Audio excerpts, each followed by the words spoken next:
Well, we can ask ourselves what the purpose of an educational system is. And of course, there are sharp differences on this matter.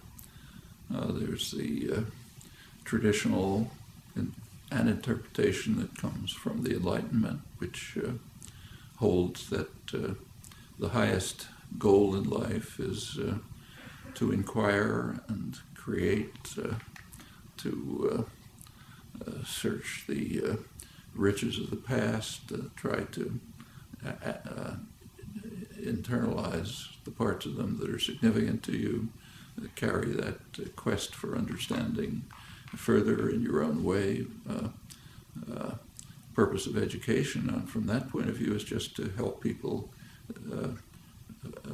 determine how to learn on their own.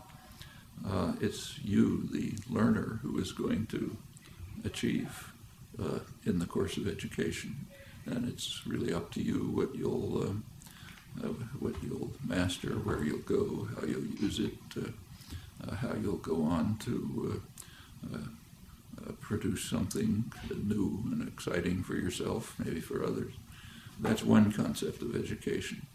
The other concept is essentially indoctrination. People have the idea that from childhood, young people have to be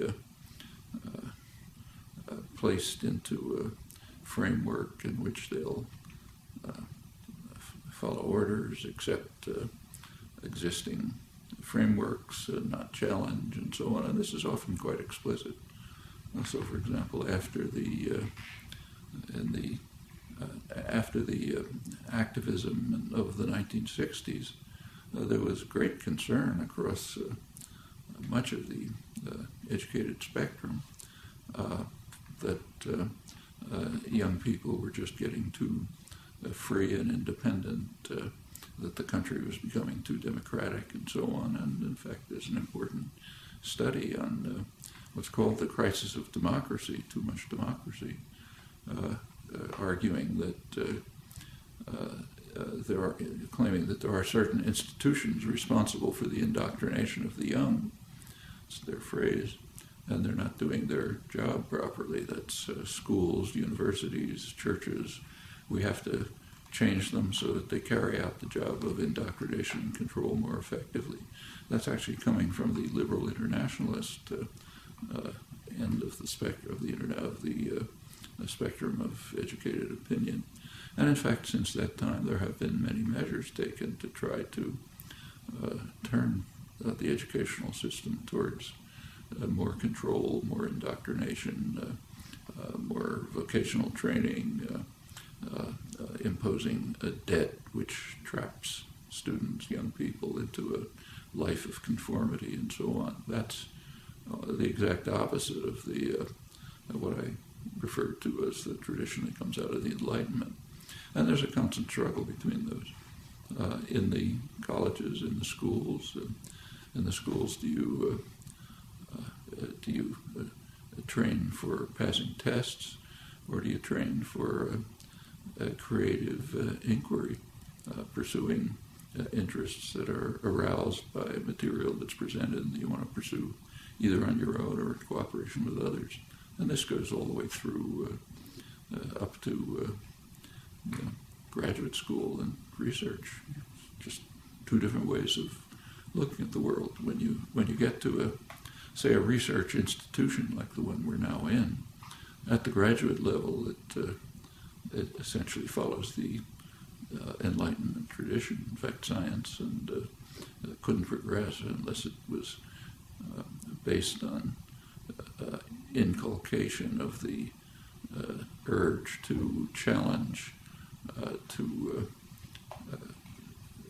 question doctrine, question authority, search for alternatives, use your imagination, act freely under your own impulses.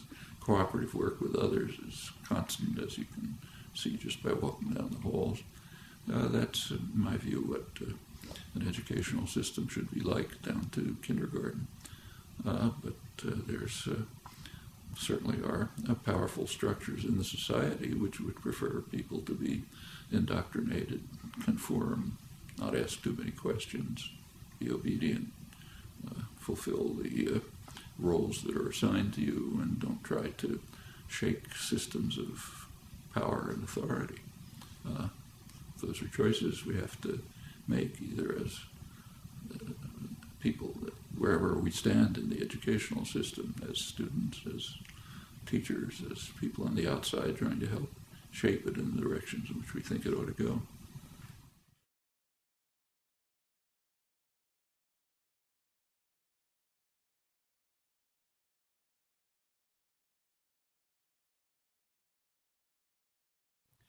Well, there certainly has been a very substantial growth in new technology of communication, information, access, interchange. It's surely a major change in the nature of the culture and society. We should bear in mind that the technological changes that are taking place now, while they're significant,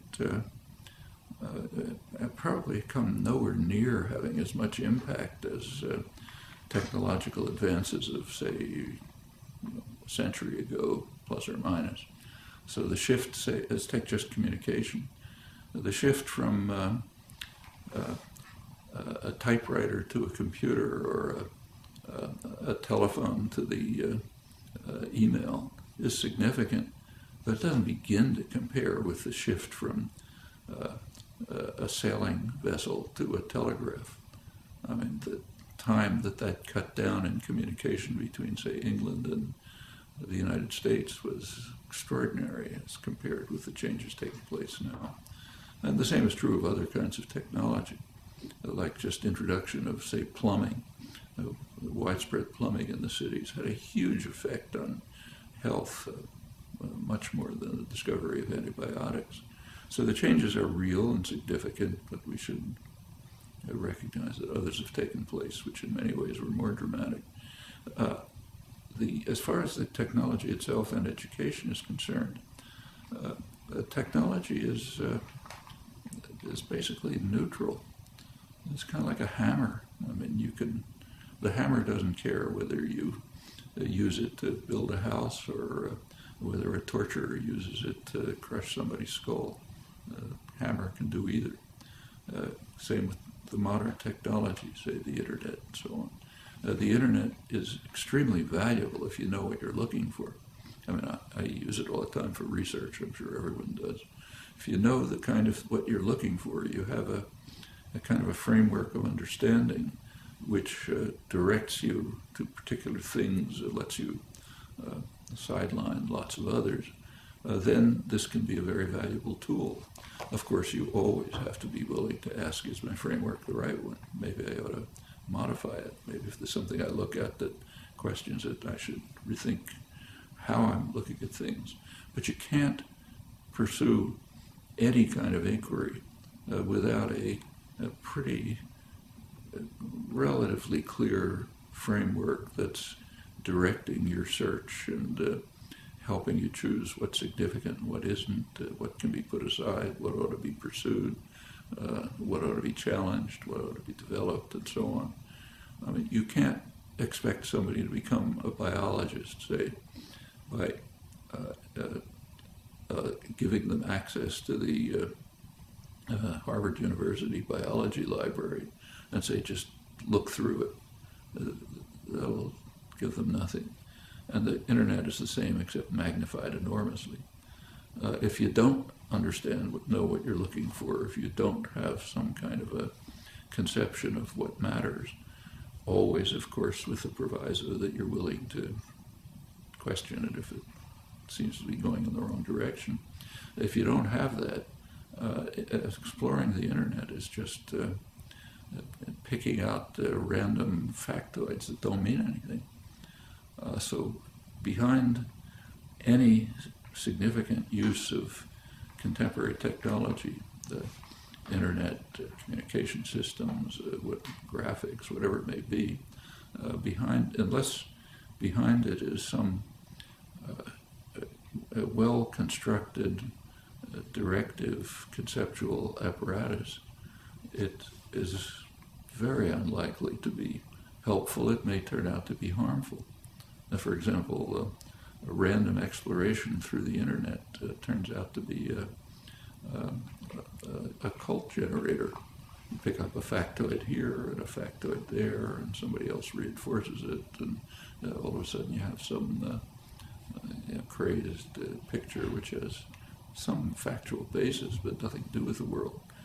You have to know how to evaluate, interpret, and understand.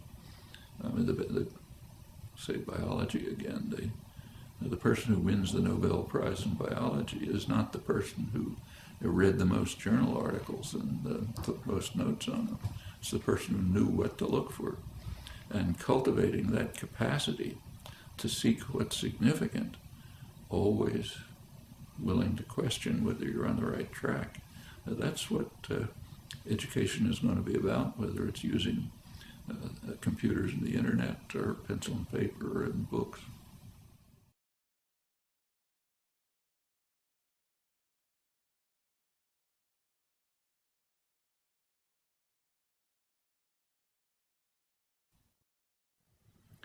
Well, education is discussed in terms of whether it's a worthwhile investment.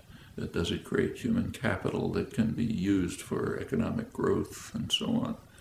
That's a very strange, it's kind of a very distorting way to even pose the question, I think.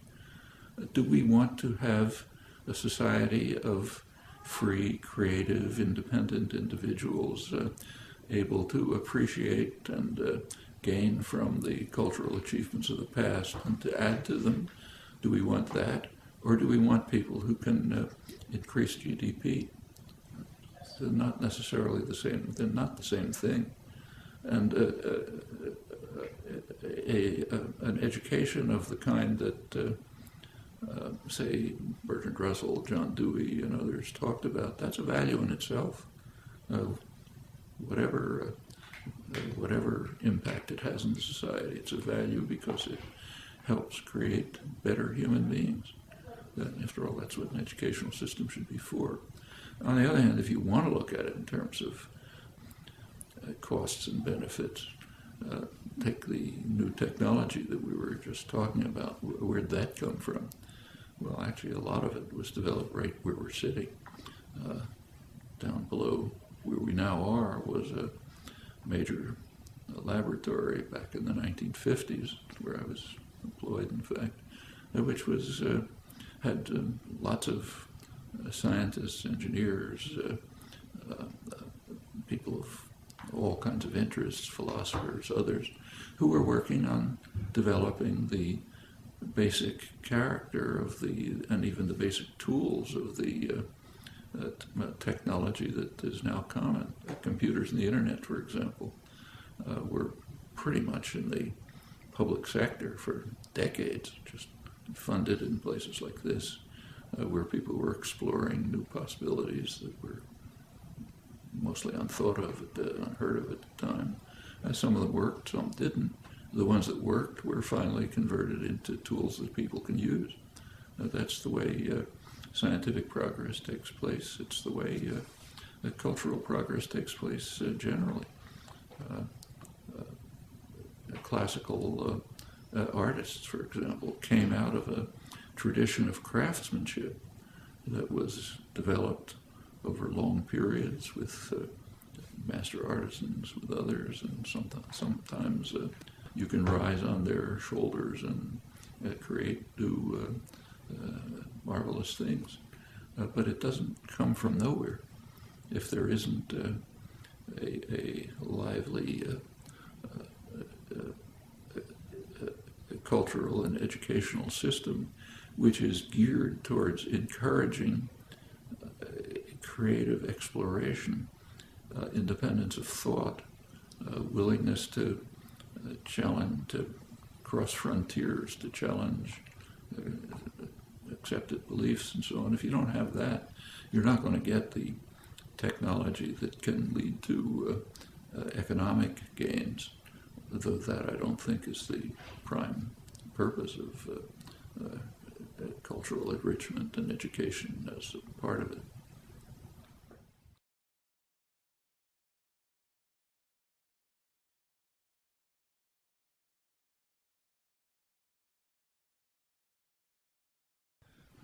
There is, in the recent period particularly, an increasing shaping of education from the early ages towards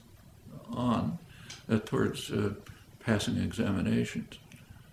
That can be, taking tests can be of some use, both for the person who's taking the test, see what I know and where I am, what I've achieved, what I haven't, for instructors, what should be changed and improved in developing the course of instruction. But beyond that, they don't really tell you very much. I mean, I know for many, many years I've been on admissions committees for entry into an advanced graduate program, maybe one of the most advanced anywhere. And we, of course, pay some attention to test results, but really not too much. I mean, a person can do magnificently on every test and understand very little. I mean, all of us who've been through schools and colleges and universities are very familiar with this. You can be assigned, you can be in some, say, course that you have no interest in, and there's demand that you pass a test, and you can study hard for the test, and you can ace it, to use the idiom, you do fine. And a couple of weeks later, you forgot what the topic was. I'm sure we've all had that experience. I know I have. It can be a useful device if it contributes to the constructive purposes of education. If it's just a set of hurdles you have to cross, it can turn out to be not only meaningless, but it can divert you away from things you ought to be doing. Actually, I see this regularly when I talk to teachers. Just give you one experience from a couple of weeks ago, but there's plenty like it. I happened to be talking to a group which included many school teachers. One of them was a sixth grade teacher, teaches kids, I guess, 10 or 11 or 11 or 12, something like that. She came up to me afterwards, and I'd been talking about these things, and she told me that of an experience that she had just had in her class. After one of the classes, a little girl came up to her and said she was really interested in something that came up, and she asked how she could the teacher give her some ideas about how to look into it further. And the teacher was compelled to tell her, I'm sorry, but you can't do that. You have to study to pass this national exam that's coming. That's going to determine your future. The teacher didn't say it, but it's going to determine my future, like whether I'm rehired and so on. The system is geared to getting the children to pass hurdles, but not to learn and understand and explore. Now, that child would have been better off if she had been allowed to explore what she was interested in, and maybe not do so well in the test about things she wasn't interested in. They'll come along when they fit into her interests and concerns. And so a test, I don't say that tests should be eliminated. They can be a useful educational tool, but ancillary, something that's just helping improve for ourselves, for instructors and others, what we're doing, and tell us where we ought to be moving. But they don't even, passing tests doesn't begin to compare with